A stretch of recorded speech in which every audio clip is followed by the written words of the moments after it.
Good morning, and what is up, everybody? Today we're going to play some tones from the EVH 5153, one of the best amps you can put some money into.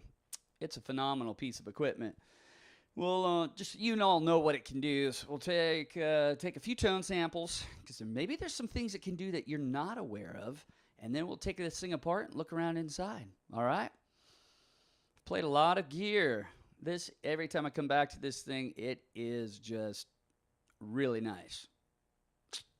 Anyway, we all knew it could do this.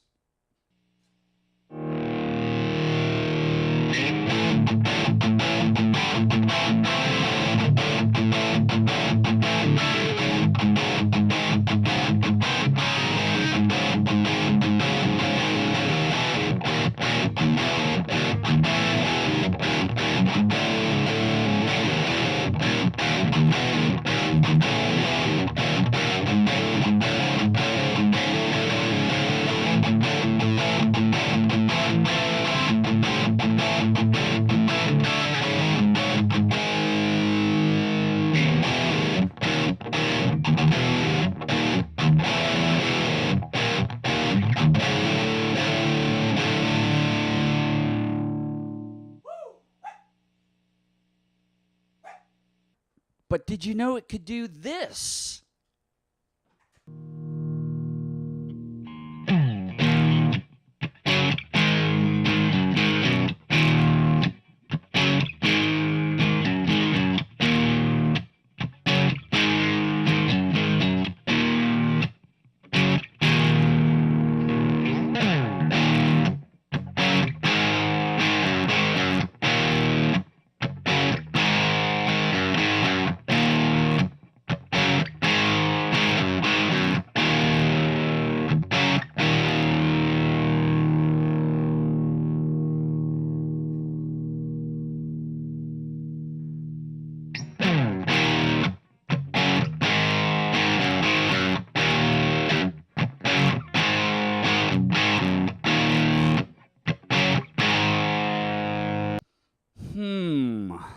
Or perhaps this.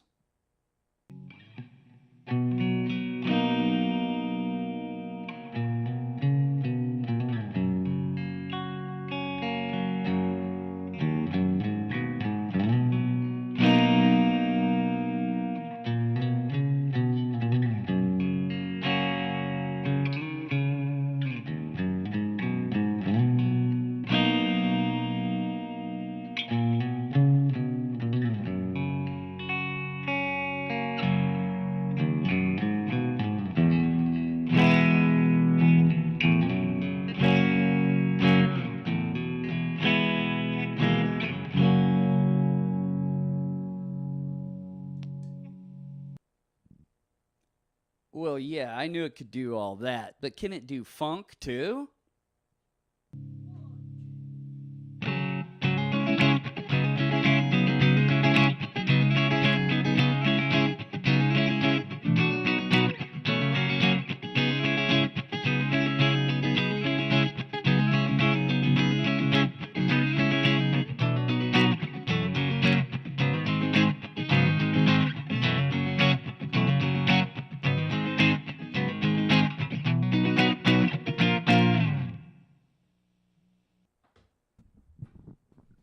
All right.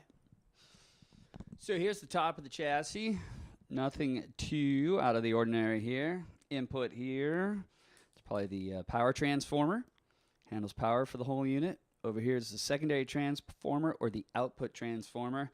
Gets our impedances to the output and our speakers taken care of. You can see here where there was an extra socket. Used to be an extra socket for a tube. That's because they probably used this chassis in the LB1 or LBXI model where there were 5 12AX7s. In this one, we only have 4 12AX7s and 2 EL84s. And I think it's a cathode biased amp. I'm not going to say, but I don't think biasing is necessary in this when you change the output tubes. These all tubes are all running great right now. I have no need to change any of them. But when I do, I'm going to take all of them down just a notch instead of a 12AX7. I think I'll try a 12AY7. Or is it the T? 12AT. Anyway, just one notch lower. It's hardly enough gain to notice. But this amp is so loud and has so much gain anyway that I think it'll clean up real well just taking all these tubes down to the next gain value.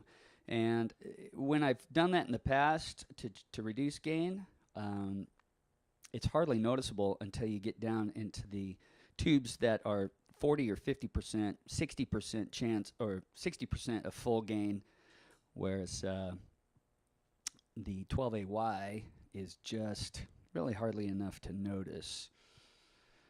All right, so that's the top. Nothing there. Tube socket in there seems to be high-density plastic instead of ceramic.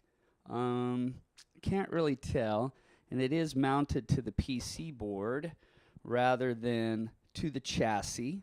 However, the PC board has a lot of rigid standoffs, and it's very rigid, so I don't think there's ever going to be a problem with that flexing. Let me turn this over.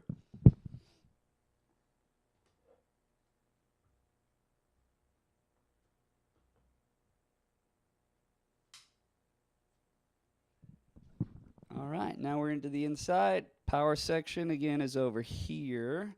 On-off switch, standby switch, and the power switch, half power, quarter power, and or full power.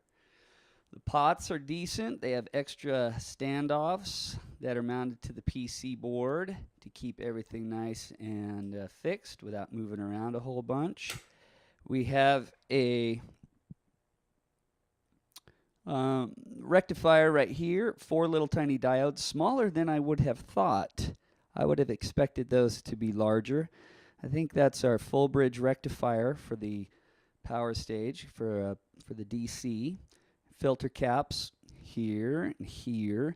And the half power switch over here, I think, comes off a different tap from the power transformer. And then I think we're looking at a half wave rectifier for the quarter power switch, not the half power. I keep saying half power, but it's quarter power switch. And I think they dealt with that just by utilizing a different tap from the transformer and using half wave rectification rather than full wave, using a full bridge like they did over here.